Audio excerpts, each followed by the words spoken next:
Hello बच्चों, क्या हाल चाल, कैसे हो आप सब बच्चों। उम्मीद है आप लोग मस्त हो गए, ज़बरदस्त हो गए।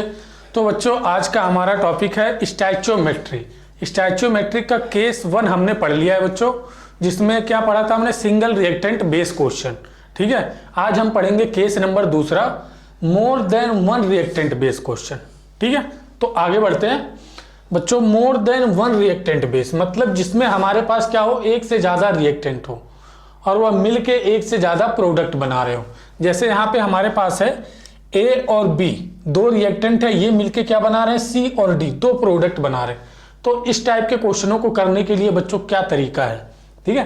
तो इसमें भी पॉइंट नंबर पहला, अगर हमें किसी एक बच्चों अगर हमें किसी एक रिएक्टेंट या तो ई या तो बी या तो ए या तो बी रिएक्टेंट या सी या तो डी, किसी एक के बारे में, किसी एक रिएक्टेंट या किसी एक प्रोडक्ट के बारे में जानकारी दी हो। जानकारी मतलब उसका वेट गिवन हो या उसका मोल गिवन हो या उसका वॉल्यूम गिवन हो बच्चों।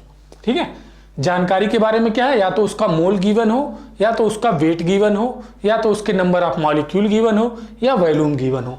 जानकारी गिवन हो, जानकारी में क्या बच्चों, या तो हमें क्या गिवन हो, वेट गिवन हो या मोल गिवन हो या क्या गिवन हो, वॉल्यूम गिवन हो या नंबर ऑफ मॉलिक्यूल गिवन हो। क्या गिवन हो, वेट, मोल, वॉल्यूम या नंबर ऑफ मॉलिक्यूल, किसी एक रिएक्टेंट या किसी एक प्रोडक्ट का। तो वहां पे बच्चों हम क्वेश्चन को कैसे सॉल्व करेंगे, वहां पर भी हम लगाएंगे बच्चों क्या, तो हम क्या अप्लाई करेंगे, सीएन रूल। सीएन रूल वहां पर इस टाइप के क्वेश्चनों में भी हम क्या अप्लाई करेंगे, सीएन रूल अप्लाई करेंगे। जैसे मान लिया बच्चों इस रिएक्शन का, इसका कॉफिशिएंट, स्टैचोमेट्रिक कॉफिशिएंट मान लो बच्चों C1 है और इसके मोल क्या है, N1 है। ये रिएक्ट कर रहा है B से, ए रिएक्ट कर रहा है B से, B का मान लो स्टैचोमेट्रिक कॉफिशिएंट C2 है और इसके मोल क्या है, N2 है। ठीक है, इसी तरह A और B रिएक्ट करके क्या बना रहे हैं, C और D। मान लो C का कॉफिशिएंट कितना बच्चों, C3 है और इसका मोल N3 है। इसी तरह D के मान लो कॉफिशिएंट कितना, C4 है और मोल N4 है।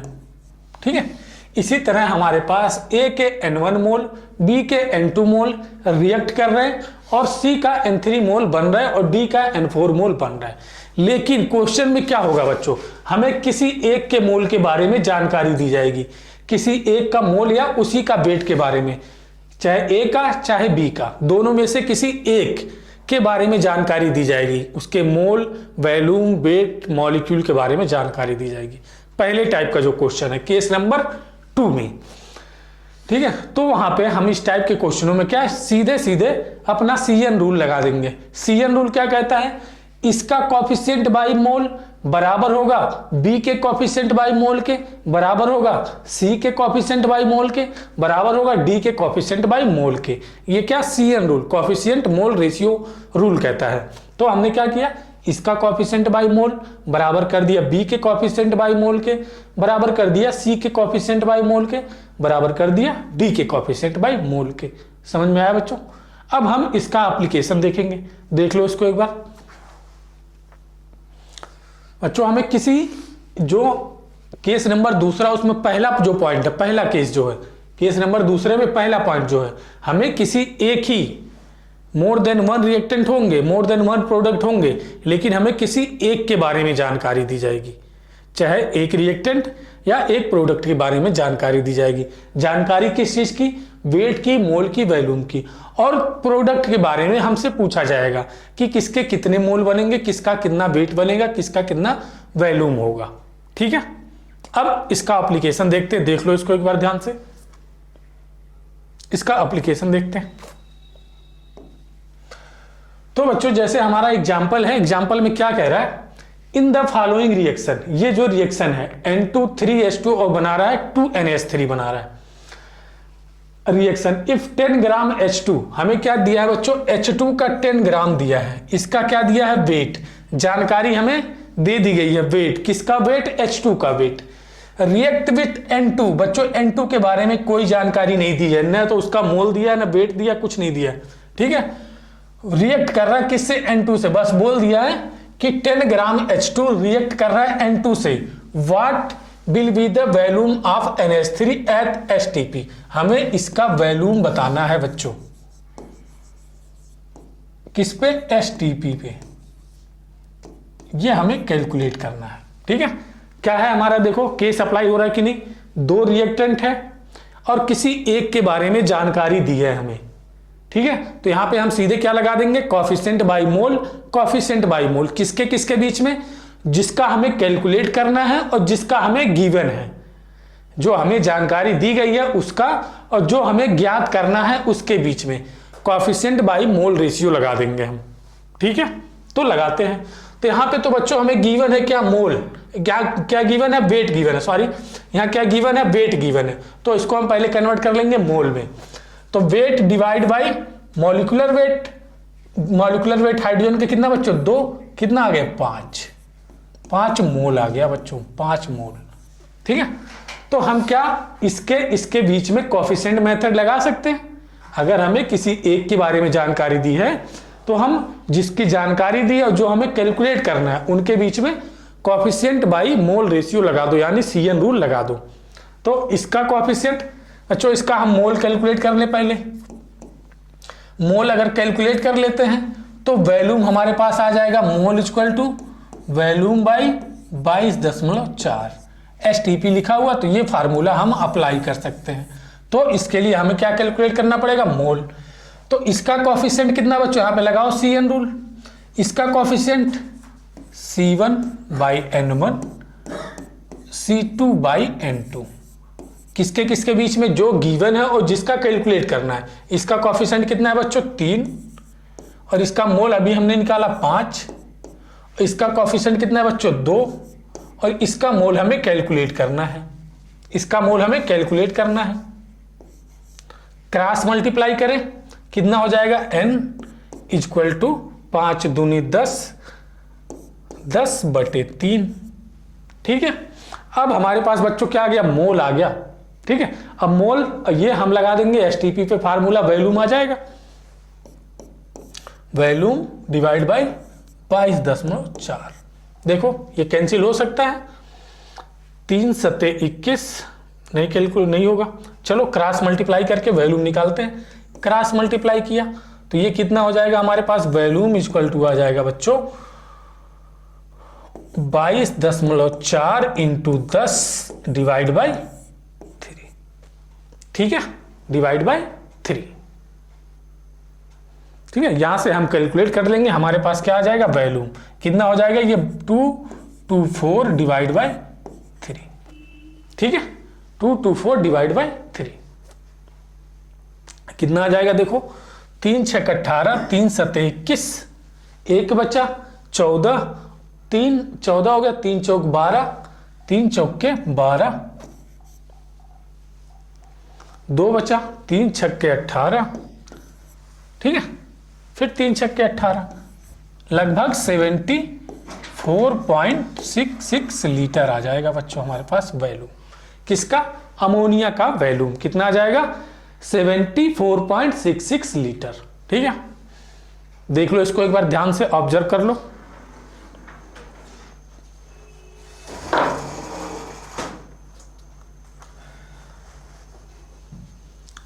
ठीक है, हमें क्या दिया था यहाँ पे, हमें 2 रिएक्टेंट दिए थे, लेकिन जानकारी सिर्फ एक रिएक्टेंट के बारे में दी थी। ठीक है, तो हमें जो पूछा गया था और जो दिया था उनके बीच में हमने क्या लगा दिया बच्चों, CN रूल। ठीक है, यहां से हमारे पास इसके मोल आ गए। मोल आ गए तो STP पे वॉल्यूम निकालना था हमें, तो फार्मूला लगा दिया, mole equal to volume by 22.4। ठीक है, आगे बढ़े, देखते हैं नेक्स्ट क्वेश्चन। यहां पे क्या गिवन है बच्चों, at 100 degree Celsius for complete combustion of 1.12 litre of C4H10 the produce volume of H2O and CO2 at STP। हमें क्या कह रहा है, हमारे पास C4H10 है, C4H10 है बच्चों। इसको क्या कर रहा है, जला रहा है, और जलेगा किस में, ऑक्सीजन की प्रेजेंस में जलेगा। और बनाएगा क्या बच्चों, किसी हाइड्रोकार्बन को जलाते हैं तो किस में टूटता है, CO2 और H2O में, CO2 एंड H2O में टूटता है। मोल कॉन्सेप्ट लगाने का सबसे पहला जो पॉइंट होता है बच्चों, सबसे पहले हमें क्या करना होता है, मोल कॉन्सेप्ट लगाने से पहले रिएक्शन को बैलेंस करनी होती है। ठीक है, रिएक्शन बैलेंस होनी चाहिए। मोल कॉन्सेप्ट अप्लाई करने के लिए रिएक्शन बैलेंस होनी चाहिए। स्टैचोमेट्री में हमने क्या किया था, लिखवाया था स्टैचोमेट्री के डिफिनीशन में, इन्हें बैलेंस केमिकल रिएक्शन। स्टैचोमेट्री की डिफिनीशन याद करो, सब शुरू में हमने क्या लिखवाया था, balance chemical reaction. Chemical reaction क्या होनी चाहिए, बैलेंस होनी चाहिए। तो इसको हम बैलेंस करते हैं। अब हाइड्रोकार्बन की कंबशन रिएक्शन की बैलेंस करने का एक तरीका है बच्चों, क्या, x plus y by 4। X किसको बताएगा, कार्बन को, वाई किसको बताएगा, हाइड्रोजन को। ठीक है, और यहां पे क्या होता है, XCO2 और y बाई 2H2O। ये बैलेंस केमिकल रिएक्शन है। x बताता है कार्बन को, y बताता है हाइड्रोजन को। तो यहां पे हमारे पास देखो बैलेंस करने के लिए क्या हो जाएगा बच्चों, x की जगह पे क्या रखो, 4 रखो, y की जगह पे क्या रखो, 10 रखो, डिवाइड बाई 4। कितना हो जाएगा ये बच्चों, ये हमारे पास आ जाएगा 4। ठीक है, ये 4 दूनी 8। ठीक है, एक सेकेंड, चलो इसको हम सॉल्व कर लेते हैं। x की जगह पे क्या रखो, 4, y की जगह पे 10, डिवाइड बाई 4।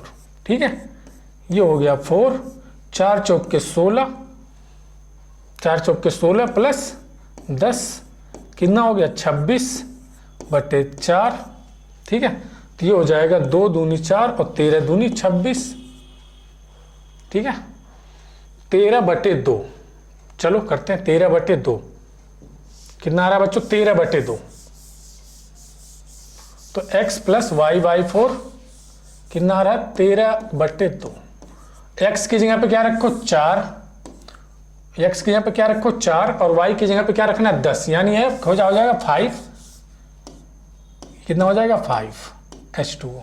अब देखो 4 दूनी 8 और 5 13, 13 O2 है। कार्बन देखो बैलेंस है, C4 बैलेंस है, हाइड्रोजन 10 है, हाइड्रोजन 10 है। अब ऑक्सीजन देखो 2 से 2 कैंसिल, कितना ऑक्सीजन, 13 और 4 दूनी 8, 5 13, रिएक्शन बैलेंस है बच्चों। ठीक है, अब हमें गिवन क्या है, 1.12 लीटर C4H10, और हमें कैलकुलेट क्या करना है बच्चों, H2O का वैल्यूम कैलकुलेट करना है और CO2 का वैल्यूम और H2O का वैल्यूम कैलकुलेट करना है एट STP पे। कहाँ बच्चों, STP पे। ठीक है, STP पे। अगर बच्चों हमारे पास यहां से मोल, आप देखो अगर STP दिया है तो टेम्परेचर प्रेशर सेम होगा, जैसे PV = nRT से, PV = nRT से। टेम्परेचर कांस्टेंट, प्रेशर कांस्टेंट है STP पे, R पहले से कांस्टेंट, तो वैल्यूम डायरेक्टली प्रोपोर्शनल टू मोल हो सकता है बच्चों, यानी मोल को हम वैल्यूम के टर्म में लिख सकते हैं। ठीक है, तो यहां पे देखो हमारे पास क्या पहला नियम अप्लाई हो रहा है कि नहीं, एक ही रिएक्टेंट के बारे में जानकारी दी है, ऑक्सीजन के बारे में कोई जानकारी गिवन नहीं है। ठीक है, एक ही का हमें क्या दिया, वैल्यूम दिया है। तो या तो आप इसको मोल में भी कन्वर्ट कर सकते हो या डायरेक्ट इसको वैल्यूम से ही कंपेयर कर सकते हैं, वैल्यूम से ही CN रूल लगा सकते हैं। तो इसका कोएफिशिएंट अब हम क्या लगाएंगे बच्चों, CN रूल, किसके बीच में, जो दिया है और जो कैलकुलेट करना है। ये दिया है, इसका कोएफिशिएंट कितना है बच्चों, 1, और इसका मोल कितना है, 1.12 लीटर, और ये कैलकुलेट करना है, इसका कोएफिशिएंट 4 और इसका वैल्यूम हमें कैलकुलेट करना है। तो वैल्यूम कितना आ जाएगा बच्चों, 1.12 इंटू 4, कितना हो जाएगा, 4 दूनी 8, 4 कन्नम 4, 4 कन्नम 4, वैल्यूम कितना आ गया, 4.48 लीटर। ठीक है, अब यही हम लगा देते हैं इसके और इसके बीच में। इसका कोएफिशिएंट 1, इसका वैल्यूम कितना 1.12, इसका कोएफिशिएंट 5, इसका वैल्यूम हमें कैलकुलेट करना है, क्रॉस मल्टीप्लाई किया, वैल्यूम = 1.12 इंटू 5, 5 दूनी 10, 5 कन्नम 5 1 6 और 5 कन्नम 5, 5.60 लीटर। ठीक है, ये हमारे पास आंसर आ गए। एक बार हमने कॉफिशिएंट CN रूल अप्लाई किया इसके और इसके बीच में, और एक बार अप्लाई किया इसके और इसके बीच में। ठीक है, देख लो इसको ध्यान से।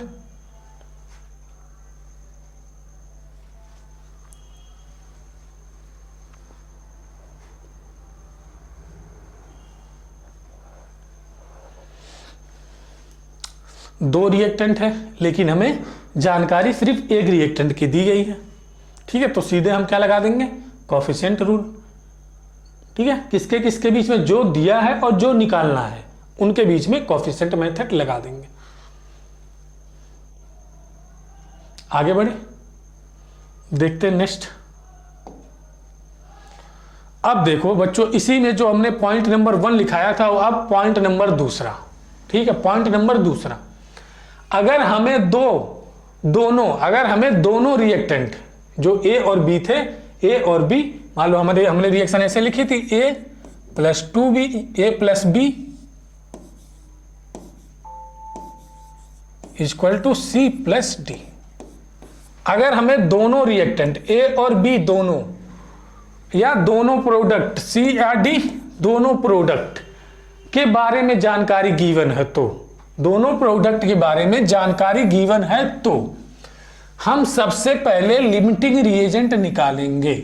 अब बच्चों लिमिटिंग रिएजेंट क्या होता है? अब देखो पहला केस क्या था, जब हमें किसी एक रिएक्टेंट या किसी एक प्रोडक्ट की जानकारी दी गई थी तो वहां पे लिमिटिंग हमारा नहीं आया था। अब देखो केस नंबर दूसरे में, अगर हमें दोनों रिएक्टेंट या दोनों प्रोडक्ट के बारे में जानकारी दी हो, जानकारी में क्या बच्चों, वेट, मोल, वॉल्यूम, नंबर दिया हो, तो सबसे पहले हम कैलकुलेट करेंगे लिमिटिंग रिएजेंट। लिमिटिंग रिएजेंट क्या होता है? लिमिटिंग रिएजेंट ऐसा रिएक्टेंट, दो रिएक्टेंट है A और B, ऐसा रिएक्टेंट जो रिएक्शन में पूरी तरह से यूज हो जाए, पूरी तरह से कंज्यूम हो जाए, उसको कहते हैं लिमिटिंग रिएजेंट। जैसे reactant which complete consume in reaction, ऐसा रिएक्टेंट जो, जैसे हमारे पास दो रिएक्टेंट A और B है, इसमें से जो रिएक्शन में पूरी तरह से कंज्यूम हो जाएगा। तो दूसरा क्या होगा, मान लो A पूरी तरह कंज्यूम हो गया तो B थोड़ा बच जाएगा। ठीक है, A और B जो कंज्यूम हो गया पूरी तरह से रिएक्शन खत्म होते होते, ठीक है, तो उसको बोलेंगे लिमिटिंग रिएजेंट। और लिमिटिंग रिएजेंट निकालते कैसे हैं? लिमिटिंग रिएजेंट गिवन वैल्यू हमें दिया जाएगा, जैसे इसका मान लो हमें A और ये रिएक्शन है, गिवन वैल्यू में क्या बच्चों, मोल, वॉल्यूम या मॉलिक्यूल, डिवाइड कर देंगे स्टैचोमेट्रिक कोफिशिएंट के से। स्टैचोमेट्रिक कोफिशिएंट जो ये सामने लगा होता है, जैसे इसका 1 है, इसका 5 है, इसका 1 है, इसका 3 है, इसको स्टैचोमेट्रिक कोफिशिएंट बोलते हैं। उससे डिवाइड कर देंगे तो हमारे पास लिमिटिंग जो लीस्ट वैल्यू आएगी, लीस्ट वैल्यू डिवाइड करने के बाद जो लीस्ट वैल्यू आएगी, लीस्ट वैल्यू आएगी डिवाइड करने के बाद, वही होगा हमारे पास लिमिटिंग रिएजेंट। ठीक है, वही क्या होगा, लिमिटिंग रिएजेंट। जैसे एग्जाम्पल के लिए देख लो, एग्जाम्पल के लिए ये तो इधर हो गया। जैसे बच्चों हमें गिवन है एग्जाम्पल A + 5B, दो रिएक्टेंट है, एक A है प्लस B है, B के कितना कोफिशिएंट है 5, ये बना रहा C + 3D। हमें बताना है in this reaction which is limiting reagent, इसमें बताना कौन सा लिमिटिंग रिएजेंट होगा। A का हमें 10 मोल गिवन है और B का भी 10 मोल गिवन है। ठीक है बच्चों, दोनों रिएक्टेंट के बारे में जानकारी दी है। पहली लाइन पढ़ो, अगर हमें दोनों रिएक्टेंट या प्रोडक्ट के बारे में जानकारी गिवन हो, जानकारी में क्या हो सकता है, मोल हो सकते हैं, वॉल्यूम हो सकता है, मोल हो सकते हैं, वॉल्यूम हो सकता है, मॉलिक्यूल हो सकते हैं। ठीक है, अगर वेट गिवन होगा तो उसको हम कन्वर्ट कर लेंगे किसमें, मोल में। ठीक है, अगर इसकी जगह पे वेट गिवन होता तो उसको हम कन्वर्ट कर लेते मोल में। ठीक है, अब यहाँ पे हमें मोल दिया 10 मोल A और B भी 10 मोल है, और हमसे पूछा है लिमिटिंग रिएजेंट क्या होगा।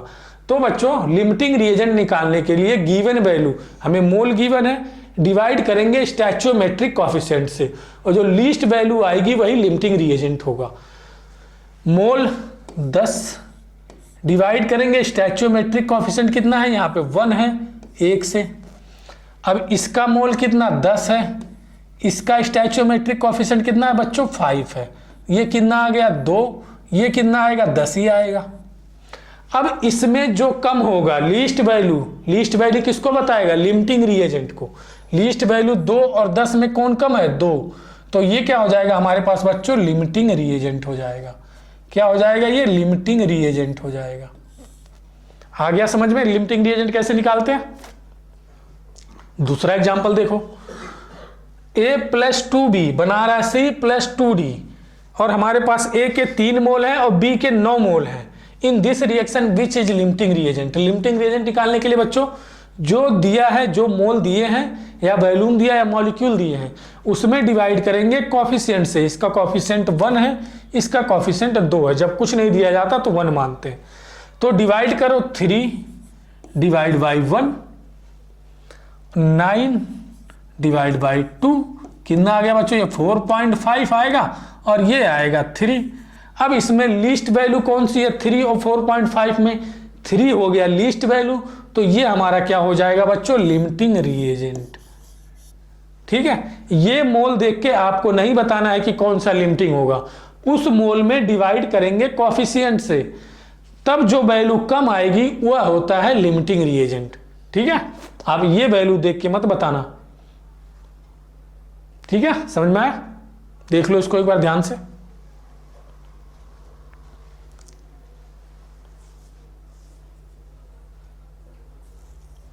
आगे बढ़े, देखते हैं।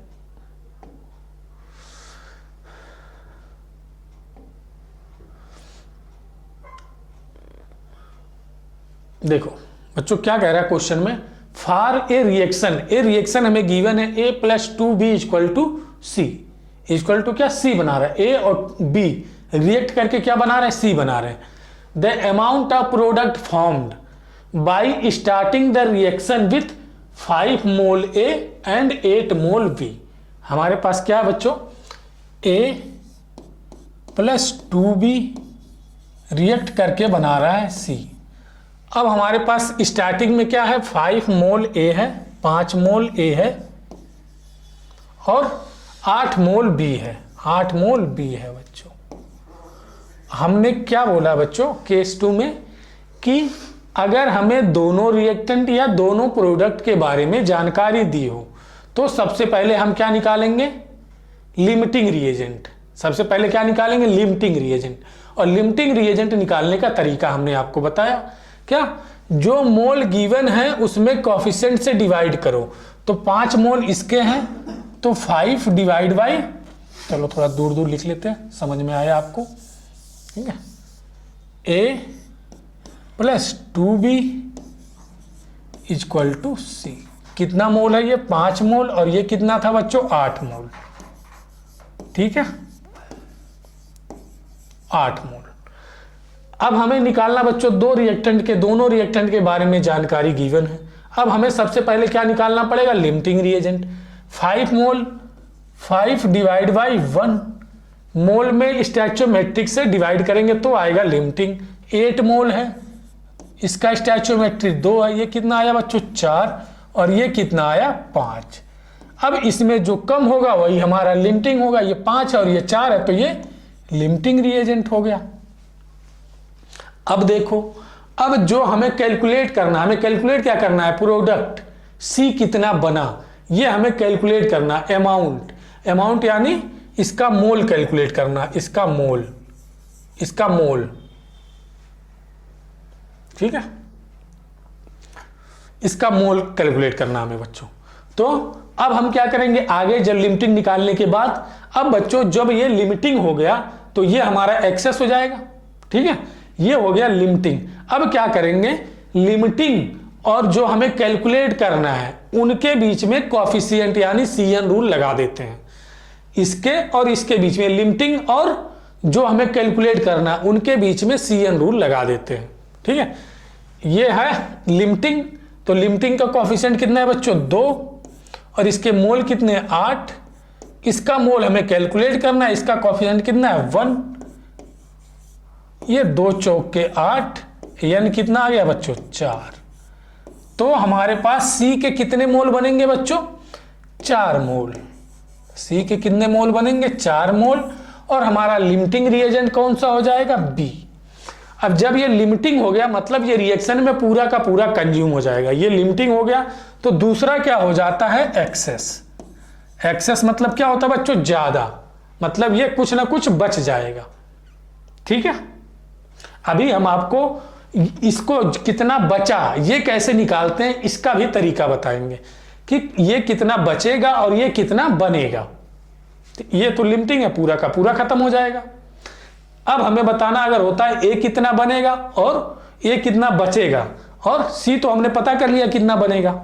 अगर हमें किसी क्वेश्चन में पूछा जाएगा ए कितना बचा, उसका भी तरीका अभी हम आपको बताएंगे। ठीक है, ये क्वेश्चन आप देख लो पहले, आगे बढ़े, देख लो इसको। देखते हैं नेक्स्ट। जैसे हमारे पास गिवन है H2 के 4 ग्राम और O2 के 32 ग्राम, और हमें वैल्यूम पूछ रहा है H2O वेपर का। H2O एट STP का क्या पूछ रहा है बच्चों, वैल्यूम पूछ रहा है हमसे। इसका क्या पूछ रहा है, वैल्यूम क्या होगा। ठीक है, अब हमें देखो क्या गिवन है, 2 रिएक्टेंट है और दोनों रिएक्टेंट के बारे में जानकारी हमें पता है, जानकारी हमें गिवन है। तो सबसे पहले क्या करो, इनको मोल में कन्वर्ट करो। वेट दिया है, डिवाइड बाय क्या करेंगे, मॉलिक्यूलर वेट 2 कितना आ गया, 2 मोल। इसका वेट दिया है, डिवाइड बाय क्या करेंगे, मॉलिक्यूलर वेट 32 ऑक्सीजन का कितना आ गया, 1 मोल आ गया। अब बच्चों हमें हाइड्रोजन के 2 मोल और ऑक्सीजन का 1 मोल आ गया। जब 2 रिएक्टेंट दिए जाएं और दोनों रिएक्टेंट के बारे में जानकारी दी जाए तो हमारा आ जाता है क्या पिक्चर में, लिमिटिंग रिएजेंट। पिक्चर में हमारा लिमिटिंग रिएजेंट आ जाता है। अब हम सबसे पहले कैलकुलेट करेंगे लिमिटिंग रिएजेंट कौन सा होगा। ये हो गया 2 डिवाइड बाई 1, कोफिशिएंट 1 है। यहाँ 1 डिवाइड बाई 1/2, ये कितना हो जाएगा, 2। ये भी आ गया बच्चों 2 और ये भी आ गया 2। मतलब रिएक्शन में हाइड्रोजन और ऑक्सीजन कंप्लीट कंज्यूम हो जाएंगे, पूरा का पूरा कंज्यूम हो जाएगा दोनों। ठीक है, दोनों कंज्यूम हो जाएंगे, हाइड्रोजन ऑक्सीजन दोनों पूरे के पूरे खत्म हो जाएंगे। तो इस केस में बच्चों हम चाहे यहां से चाहे इसके बीच कोएफिशिएंट लगा दें तब भी आंसर मिल जाएगा, चाहे इसके बीच कोएफिशिएंट लगा दें तब भी आंसर मिल जाएगा। आपकी जो इच्छा हो, जिसके साथ आपको कोएफिशिएंट मेथड लगाना हो। मान लिया हमने ये इसके हाइड्रोजन और H2O के बीच में लगा दिया कोएफिशिएंट, तो इसका कोएफिशिएंट 1 है बच्चों, इसका मोल 2 है, और इसका कोएफिशिएंट भी 1 है बच्चों, और इसका मोल पहले कैलकुलेट कर लें। क्यों, STP पे वैल्यूम निकालना है तो बच्चों mole equal to volume by 22.4 litre. Formula apply कर सकते हैं। अगर मोल हमारे पास आ गया तो मोल कितने हो गए बच्चों, H2O के मोल, H2O के मोल कितने हो गए, 2 मोल H2O आ गया, 2 मोल H2O आ गया। ठीक है, अब हमारे पास ये मोल आ गया तो इसकी वैल्यू को यहां रख दो, कितना, 2 into volume divide by 22.4, cross multiply करते तो वैल्यूम इक्वल टू क्या हो जाएगा, 8.44 लीटर। ठीक है बच्चों, देख लो H2O का वैल्यूम हमारे पास आ गया। अगर आप इसके साथ भी लगाते तो यही आंसर आता। इसके साथ कोएफिशिएंट लगाएं, आया 44.8। अब चलो इसके साथ भी आप लगा के देख लो। ठीक है, अब हम किसके साथ लगा रहे हैं, पहले हमने इसके और इसके साथ में लगाया CN रूल। ठीक है, अब इसके और इसके साथ में लगा लो, सेम आंसर आएगा बच्चों। ठीक है, आप ट्राई करना, नहीं आएगा फिर हमसे पूछ लेना। ठीक है, आगे बढ़े, देख लो इसको एक बार। हमने किसके बीच कोएफिशिएंट लगाया है, हाइड्रोजन और H2O के बीच में। आगे बढ़े, देखते हैं नेक्स्ट क्वेश्चन। एट एनटीपी बच्चों, at NTP natural temperature and pressure पे हमें गिवन है N2 और रिएक्ट कर रहा है किससे, H2 से, और बना रहा है अमोनिया। नाइट्रोजन रिएक्ट कर रहा है हाइड्रोजन से और बना रहा है अमोनिया, और हमें अमोनिया का वैल्यूम पूछा है बच्चों, और हमें गिवन है कितना, नाइट्रोजन का वैल्यूम गिवन है और हाइड्रोजन का वैल्यूम गिवन। एनटीपी दिया है, मतलब कि टेम्परेचर और प्रेशर को बच्चों कांस्टेंट कर दिया है, यानी PV इक्वल टू एनआरटी में टेम्परेचर प्रेशर को कांस्टेंट कर दिया है, आर तो पहले से कांस्टेंट, तो V directly proportional to N, यानी बी वॉल्यूम लिखो या मोल लिखो बात एक ही है, यानी मोल और वॉल्यूम को हम एक समान मान सकते हैं। तो अब हम इसको मोल मान के ही कर ले, मान लो 100 मोल ये 100 मोल ये है, तो दोनों के बारे में जानकारी, दो रिएक्टेंट दोनों के बारे में जानकारी है, तो हम सबसे पहले क्या निकालेंगे, लिमिटिंग रिएजेंट। इसका मोल कितना 100 डिवाइड कर देंगे 1 से, भाई मोल और वॉल्यूम को हम बराबर लिख सकते हैं, ठीक है बच्चों, मोल या वॉल्यूम बराबर। इसका कितना 100 ml डिवाइड कर देंगे 3 से, कितना आ जाएगा 33.33, इतना कुछ आएगा, और ये आ जाएगा 100। अब इसमें जो कम है बच्चों वह क्या हो जाएगा, लिमिटिंग, तो ये 33.33 है, 100 है, तो ये हो गया लिमिटिंग रिएजेंट। अब हमें कैलकुलेट करना है इसका मोल, तो इसका और इसके बीच में क्या कर दो, जो लिमिटिंग है उससे और जो कैलकुलेट करना है उनके बीच में क्या लगा दो, कोफिशिएंट। इसका कोफिशिएंट 3 है, इसका वॉल्यूम कितना 100 है, इसका कोफिशिएंट 2 है, और इसका वॉल्यूम हमें निकालना है बच्चों। तो वॉल्यूम इक्वल टू कितना 200, क्रॉस मल्टीप्लाई कर रहे हैं, 200/3, ये आ जाएगा किसका, NH3 का वॉल्यूम, किसमें, ml में, ml में, ठीक है। आगे बढ़ते देखते हैं अगला 8 नंबर। देखो हमें गिवन है, हमें क्वेश्चन में क्या कह रहा है, ठीक है, what amount of silver chloride यानी AgCl is formed by the action of 5.850 gram sodium chloride यानी NaCl on excess of silver nitrate यानी AgNO3। रिएक्शन हमें गिवन है बच्चों, एक्सेस में ये क्या दे दिया है बच्चों, एक्सेस। जब ये एक्सेस दे दिया तो ये लिमिटिंग हो जाएगा, जब एक एक्सेस में हो गया तो ये लिमिटिंग हो गया। इसका हमें वेट गिवन है बच्चों 5.85 ग्राम। अब देखो ये उसी तरह का क्वेश्चन हो गया, ठीक है, दो रिएक्टेंट है और किसी एक के बारे में जानकारी दी गई है, जानकारी तो हमें इसके बारे में भी दी गई है, एक्सेस में है, तो ये दूसरा क्या हो गया, लिमिटिंग हो गया। यहाँ पे हमें लिमिटिंग निकालने की जरूरत भी नहीं है, क्योंकि बोल दिया है क्या, दूसरा एक्सेस में है, तो ये अपने आप ही लिमिटिंग हो गया, ठीक है। जब ये लिमिटिंग हो गया तो सबसे पहले इसका क्या करो, वेट दिया है तो इसको मॉलिक्यूलर वेट से डिवाइड करके मोल में कन्वर्ट करो, और इसका हमें बच्चों क्या निकालना है, वेट निकालना है, इसका हमें वेट कैलकुलेट करना है। देखो AgCl what amount of silver chloride form, ठीक है, ये वेट दिया है, सबसे पहले इसके मोल में कन्वर्ट करो। NaCl का मॉलिक्यूलर वेट बच्चों 23 + 35.5 कितना हो गया, 58.5 कितना आ गया बच्चों, 58.5 मॉलिक्यूलर वेट आ गया इन ग्राम में। तो ये कितना हो जाएगा, 1 0 बढ़ाओ यहाँ 2 अंक के बाद, तो 1/10 यानी 0.1 मोल।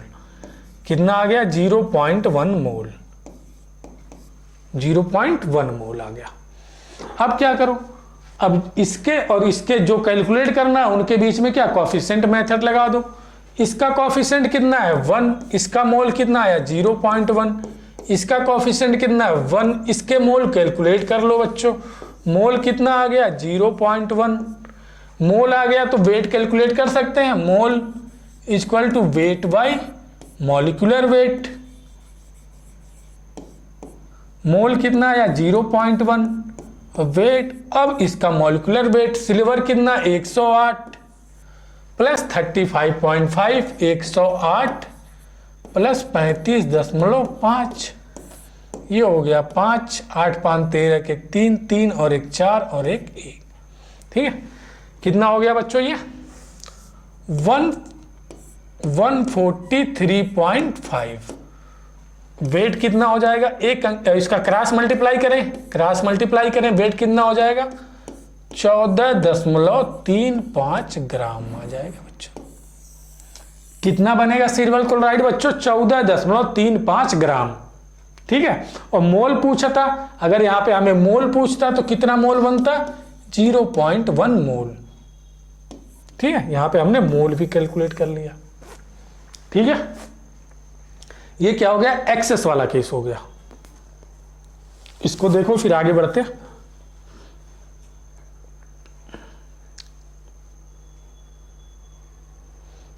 आगे बढ़े। 9 नंबर बच्चों क्या कह रहा है क्वेश्चन में? 2A + 4B बना रहा है क्या? 3C। ये 5 mole of A react with 6 mole of B after completion of reaction, मतलब रिएक्शन के कंप्लीट होने के बाद। Find out composition of reaction mixture. बच्चों composition of reaction mixture reaction complete होने के बाद, मतलब इसमें हमें पूछ रहा है कौन कितना बना और कौन कितना बचा और कौन पूरा का पूरा खत्म हो गया। पूरे का पूरा कंपोजिशन पूछ रहा है। जैसे हमारे पास क्या है? 2A + 4B रिएक्ट कर रहे हैं और बना रहे हैं बच्चों 3C प्रोडक्ट। ठीक है, और हमारे पास क्या गिवन है? 5 मोल गिवन है A, और क्या 6 मोल B गिवन है बच्चों, 6 मोल B गिवन है। ये क्या है? स्टार्टिंग में है,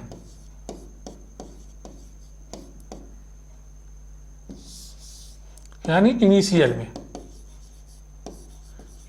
में है बच्चों। ठीक है, अब कह रहा है जब रिएक्शन कंप्लीट होगी तो रिएक्शन कंप्लीट होने के बाद हमारे पास क्या क्या बचेगा और क्या खत्म हो जाएगा। देखो, 2 रिएक्टेंट हैं, दोनों रिएक्टेंट के बारे में जानकारी दी है। तो सबसे पहले क्या निकालो बच्चों? यहाँ पे लिमिटिंग क्या होगा? लिमिटिंग कौन सा होगा? लिमिटिंग निकालने के लिए मोल डिवाइड बाय कोफिशिएंट कितना आ गया? 2.5। यहाँ पे 6 डिवाइड बाय 4 कितना आ गया बच्चों? ये 2 तिहाई 6, 2 दूनी 4, यानी 1.5। तो ये आ गया 2.5, ये आ गया 1.5। देखो 5 डिवाइड बाई 2 2.5 और 6 डिवाइड बाई 4 2 तिहाई 6, 2 दूनी 4 और 3/2 यानी 1.5। तो 2.5 1.5 में जो कौन सा कम है? 1.5। तो ये हमारा हो जाएगा लिमिटिंग रिएजेंट। अब बच्चों देखो, इस तरह के क्वेश्चनों को जिसमें हमें बचा हुआ भी पूछे, जब ये लिमिटिंग हो गया बच्चों तो ये एक्सेस हो जाएगा, तो ये एक्सेस हो गया। इस तरह के क्वेश्चनों में जिसमें हमें क्या करें बच्चों? जो बना वो भी पूछे और जो बचा वो भी पूछे। ठीक है, इस तरह के क्वेश्चन को करने का एक तरीका है जिससे हमें जो बनेगा वो भी निकल जाएगा और जो बचेगा वो भी निकल जाएगा। ठीक है, तो स्टेप आप ध्यान रखना बच्चों, स्टेप सारे ध्यान रखना। सबसे पहले क्या करना है? लिमिटिंग रिएजेंट निकालना है पक्का। अब जो लिमिटिंग के आगे लिखा है, ऐसे सबसे पहले लाइन खींचो सबके नीचे, ऐसे जो भी जितने भी दिए गए हों। और क्या करना है? सबसे पहले जो लिमिटिंग का मोल दिया गया है वह सबके आगे लिख दो, इधर माइनस में और इधर प्लस में। लिमिटिंग के कितने मोल है बच्चों? -6। और ये लिमिटिंग है, ये तो पूरा का पूरा जो लिमिटिंग होगा पूरा का पूरा खत्म हो जाएगा बच्चों। ये लिमिटिंग है, रिएक्शन में पूरा का पूरा खत्म हो जाएगा, कुछ नहीं बचेगा। ध्यान रखना, बोला है लिमिटिंग क्या होता है? रिएक्शन में कंप्लीट होने पे खत्म हो जाता है पूरा का पूरा। यहां पे क्या, जो मोल लिमिटिंग के आगे लिखा था वही लिख दिया हमने, क्या? -6, और यहां पे +6। अब पहला स्टेप हो गया। दूसरा देखो, दूसरा क्या करना है? इसके कोफिशिएंट से मल्टीप्लाई और लिमिटिंग के कोफिशिएंट से डिवाइड। यहां पे करना है इसके कोफिशिएंट से मल्टीप्लाई और लिमिटिंग के कोफिशिएंट से डिवाइड। इसके साथ कुछ नहीं करना, ये तो लिमिटिंग है, पूरा का पूरा खत्म हो जाएगा। यहां पे इसके कोफिशिएंट से मल्टीप्लाई और लिमिटिंग के कोफिशिएंट से डिवाइड। ठीक है, करो, देखो कितने मोल आते हैं। ये हो जाएगा 2 दूनी 4 और 2 तिहाई 6, यानी कितना आ गया? 3 आया। ये तो पूरा का पूरा खत्म। ये कितना आ जाएगा? 2 दूनी 4, 2 तिहाई 6, 3 त्रिका 9 डिवाइड बाई 2 यानी 4.5। ठीक है, तो बच्चों ये कितना बना 4.5 मोल। 4.5 मोल ये बना। अब देखो ये कितना बचेगा, इसका जो ये आया ना बच्चों, ये 3, ये इसका यूज हुआ है रिएक्शन में। ये 3 मोल ए रिएक्ट किया है बी से, तब ये 4.5 मोल बना है। लेकिन था ये कितना 5 मोल। 5 मोल में से 3 मोल निकाल दो, कितना बचा 2 मोल। ये क्या होगा रिमेनिंग। कभी कभी किसी क्वेश्चन पूछता है रिमेनिंग, कितना मोल बचा 5 मोल था, 2 मोल बच गया, लेकिन इसका 6 मोल था, पूरा का पूरा खत्म हो गया क्योंकि यह है लिमिटिंग। इस तरह के क्वेश्चनों को बच्चों अगर आप ऐसे करोगे तो आराम से जो बनेगा वो भी आ जाएगा, जो बचेगा वो भी आ जाएगा। ठीक है, अब यहां से आपके पास इसके मोल आ गए। मोल आ गए तो आप इसका वेट निकाल सकते हो, मॉलिक्यूल निकाल सकते हो, वॉल्यूम निकाल सकते हो। इसका बचा हुआ मोल आ गया तो यहां से आप वेट निकाल सकते हो, मोल निकाल सकते हो, मोल तो दिया ही है, वॉल्यूम निकाल सकते हो, मॉलिक्यूल निकाल सकते हो। अब रिएक्शन जब खत्म हो गई तो बी का कोई भी ना तो मोल बचा ना कुछ नहीं बचा इसका। क्यों? क्योंकि ये लिमिटिंग था, पूरा का पूरा खत्म हो गया। ठीक है बच्चों, आप अगर करना चाहो तो कर लो। देखो इसके भी आगे लिख दिया हमने क्या 6 लिमिटिंग के आगे। अब इसके कोएफिशिएंट से डिवाइड और इसी के कोएफिशिएंट से मल्टीप्लाई, इसी के कोएफिशिएंट से मल्टीप्लाई, इसी के कोएफिशिएंट से डिवाइड, 4 कैंसिल। 6 मोल था और 6 मोल यूज हुआ, कितना बचा 0 मोल बचा। ठीक है, कर सकते हो। स्टेप नंबर पहला क्या, हमने देखा 2 रिएक्टेंट थे, प्रोडक्ट बन रहा था और दोनों रिएक्टेंट के बारे में हमें जानकारी दी गई थी। तो सबसे पहला स्टेप क्या, लिमिटिंग रिएजेंट निकालो। लिमिटिंग रिएजेंट निकाल लिया। अब ऐसे लाइन बनाओ। ठीक है, अब क्या करना है, जो लिमिटिंग के आगे लिखा है वह, जो लिमिटिंग के आगे मतलब लिमिटिंग का जो मोल दिया है वह इसके आगे जो रिएक्टेंट है उनके आगे माइनस में लिख दो और जो प्रोडक्ट है उसके आगे प्लस में लिख दो, क्या लिमिटिंग के मोल। उसके बाद अगर इसका हमें मोल बताना है, इसके कोएफिशिएंट से मल्टीप्लाई और लिमिटिंग के कोएफिशिएंट से डिवाइड, इसके कोएफिशिएंट से मल्टीप्लाई और लिमिटिंग के कोएफिशिएंट से डिवाइड, क्या आ जाएगा, इसके मोल आ जाएंगे। और यहां जो आएगा इसके कितने मोल यूज हुए ये आ जाएगा। और जब यूज पता चल गया तो बचा हुआ तो निकाल सकते हैं ना भाई, हमें 5 था, 3 यूज हुआ, बचा कितना 2 मोल। यहां पे कुछ नहीं था, 0 था, तो ये जो बनेगा ये वही आएगा, 4.5 मोल बनेगा। यहां पे प्लस लगाया है इसलिए क्योंकि ये बन रहा है, और यहां पे माइनस इसलिए लगाया है क्योंकि ये खत्म हो रहे हैं। बस इस प्लस माइनस का यही मतलब है, यहां से ये खत्म हो रहा है और ये प्लस इसलिए लगाया क्योंकि ये बन रहा है। ठीक है बच्चों, इस टाइप के क्वेश्चन बहुत आते हैं आपके एग्जाम में, आते तो सभी टाइप के हैं। ठीक है, तो इनके हर एक क्वेश्चन में स्टेप ध्यान रखना।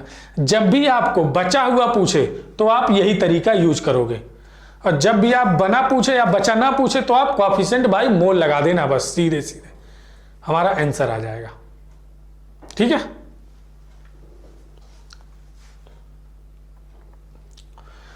तो थैंक यू सो मच बच्चों वीडियो देखने के लिए। मिलते हैं नेक्स्ट वीडियो में, कुछ अच्छे क्वेश्चन करेंगे नेक्स्ट वीडियो में। ठीक है, इसी से रिलेटेड, स्टैच्योमेट्री से रिलेटेड कुछ अच्छे क्वेश्चन करेंगे।